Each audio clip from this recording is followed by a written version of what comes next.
Hello friends investor, how are you? Hope all are doing well. Budget आया है, although it's a interim budget, vote of account है as you all know, because अभी in next 2 months elections, general elections are scheduled. तो जब भी general election से पहले budget आता है, that is only interim budget, because new government आने के बाद वो पूरे साल का बजट फिर जून या जुलाई में अनाउंस होगा। That is for the complete FY 25 budget जो आएगा। बट जो की हाईलाइट्स है इस बजट के, that are very promising for equity as well as debt market, और जो ग्रोथ प्रोस्पेक्ट है उससे कॉन्फिडेंस और अच्छा हुआ है, और मार्केट ने भी उसको थम्स अप दिया है yesterday also and today also.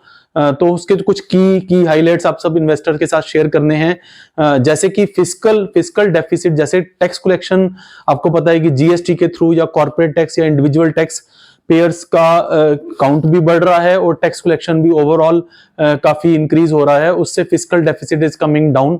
तो फिस्कल डेफिसिट के टारगेट्स काफी अग्रेसिवली डाउनवर्ड्स गवर्नमेंट उसको रिवाइज कर रही है। अभी तो 5.8% का टारगेट है एज कम्पेयर टू 5.9 अर्लियर। तो जितना, जैसे आप जानते हैं कि fiscal deficit is the gap between the earning of the government and the spending of the government. अभी स्पेंडिंग यहाँ पे और अर्निंग यहाँ पे है, बीच का ये जो गैप है that is called fiscal deficit, की अर्निंग कम है और एक्सपेंडिचर ज्यादा है। तो जैसे जैसे फिस्कल डेफिसिट कम होगा तो ओवरऑल क्या होगा कि सरकार के पास पैसा ज्यादा बचेगा, वो पैसा फिर इंफ्रास्ट्रक्चर पे खर्च होगा या और प्रोजेक्ट्स में केपेक्स बढ़ेगा गवर्नमेंट का, जिससे ओवरऑल इकोनॉमी सारी रिवाइव होती है। और उसको ही ध्यान रखते हुए, फिस्कल डेफिसिट की प्रूडेंस को ध्यान रखते हुए और उसमें कंफर्ट लेवल होने के संकेत आने की वजह से गवर्नमेंट ने जो इंफ्रास्ट्रक्चर पे स्पेंडिंग है इन FY 25 11,11,000, मतलब 11.11 लाख करोड़, ये उन्होंने अपना टारगेट रखा है।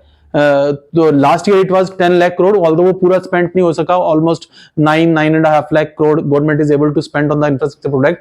तो थोड़ा सा बफर वहां पर बचा था, प्लस 11% इसको इंक्रीज किया है। अब कुछ लोग उसमें कह रहे हैं कि ये 15% या 20% बढ़ना चाहिए था, बट हमें ये बात ध्यान में रखनी पड़ेगी कि that is only for the target of next budget, means जो इलेक्शन के बाद प्रोजेक्ट शुरू होंगे, क्योंकि अभी तो आचार संहिता लग जाएगी। तो आपको पता है कि जैसे आचार संहिता लग जाती है तो उस टाइम पर गवर्नमेंट कोई new project they can't announce, क्योंकि इलेक्शंस का फाइनलाइज होने के बाद, जो कि date any time soon, with in a week और 10 days election date can also कम।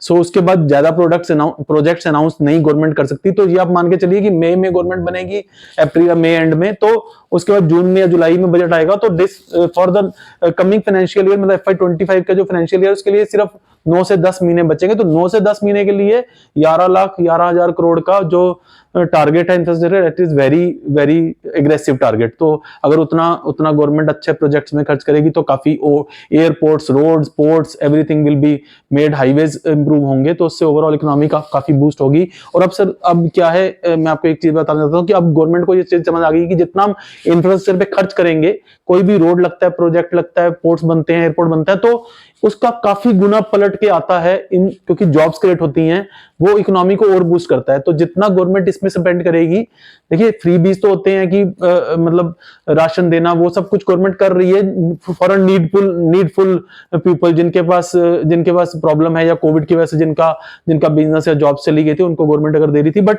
इस पॉइंट ऑफ व्यू पे गवर्नमेंट को ये समझ आ गई कि वहां पर भी खर्च करना है, कि नीडफुल को, जो नीडी लोग हैं, उनको हेल्प मिले थ्रू चीपर राशन और फ्री राशन। बट जो इंफ्रास्ट्रक्चर पे स्पेंड होगा और जो रियल केपेक्स होगा गवर्नमेंट का, उससे जो जॉब्स क्रिएट होंगी, वो लॉन्ग टर्म सोल्यूशन होगा अपनी इकोनॉमी के लिए, अपनी इकोनॉमी को $4 ट्रिलियन से 5, 10, 15 या डेवलप्ड इकोनॉमी, जैसे Nirmala Sitharaman ji said that Modi government has a plan and target of making India developed country by 2047, Amrit Kaal जो चल रहा है।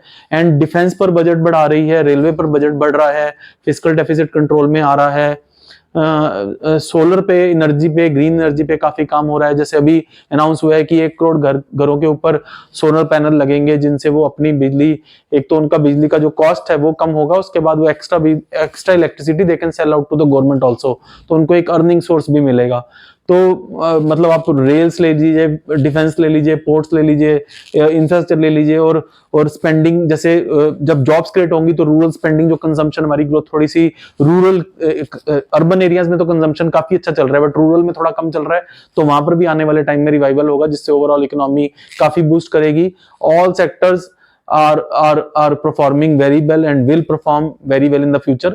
So mutual fund is the only and the easiest way to diversify your portfolio, diversify your investment. क्योंकि आप individually stocks में जाएंगे तो कुछ सेक्टर आपसे छूट सकता है, कोई अच्छा स्टॉक आपसे छूट सकता है। इतनी इतनी कंपनीज, इतनी न्यू आईपीओज आ रहे हैं, इतनी इतनी कंपनियां अच्छा परफॉर्म कर रही हैं कि एक इंडिविजुअल इन्वेस्टर के लिए इंडिविजुअली स्टॉक्स में इन्वेस्ट करके कहीं ना कहीं हम कुछ ना कुछ लूज उसमें करते हैं और कोई ना कोई अपॉर्चुनिटी मिस होती है। बट म्यूचुअल फंड में, मैं ऐसा नहीं कह रहा कि म्यूचुअल फंड 100% हर कंपनी में आपका इन्वेस्ट करते हैं, बट अच्छी कंपनी, कोई अच्छी प्रॉफिटेबल कंपनी जिसमें फीजेबल होता है कि पैसा लगा के वो कमा सकें, बहुत कम कंपनी शायद ऐसी बचती होंगी जो म्यूचुअल फंड मैनेजर्स की नजर से बाहर रहती हो, क्योंकि उनका ऑन साइट रिसर्च इतना स्ट्रांग रहता है डे इन डे आउट कि उनकी वो नजर से अच्छी कंपनी, प्रॉफिटेबल कंपनी और ग्रोथ कंपनी बहुत ही कम चांस होता है। अगर वो छूटती भी है तो वो किसी रीजन से छूटती है, कोई डेट ज्यादा होगा या मैनेजमेंट इशू होगा या कोई कंपटीशन तंग कर रहा होगा, उस वजह से वो छूटती है। नहीं तो अच्छी कंपनी आइडेंटिफाई हो ही जाती है सूनर और लेटर फंड मैनेजर्स के थ्रू।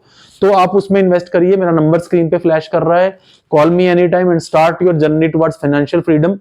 चाहे आप किसी भी एज ब्रैकेट में हैं, चाहे आप ग्रोथ ईयर्स में हैं, यंग प्रोफेशनल्स हैं, एसआईपी के थ्रू आप पैसा इन्वेस्ट कर सकते हैं। आप ओल्ड एज हैं, आप अपना रिटायरमेंट का पैसा एसडब्ल्यूपी में लगा के, फंड में लगा के रेगुलर इनकम ले सकते हैं, कैपिटल एप्रिसिएट कर सकते हैं।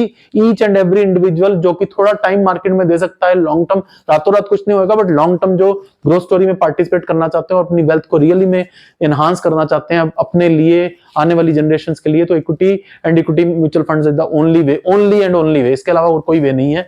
तो आपको उसमें आप करिए और then everything will be fine. Financially you are totally tension free और आपके सारे गोल अचीव होंगे। So all the best, happy investing. Do call me, like and subscribe my channel. We will keep on updating you regarding new NFOs are coming. और भी जो market में updates आएंगे आगे इलेक्शन को लेके और जो भी ग्रोथ आ रहे एस्पेक्ट्स उसको लेके। So we'll keep on updating you. Thank you. All the best. Thank you.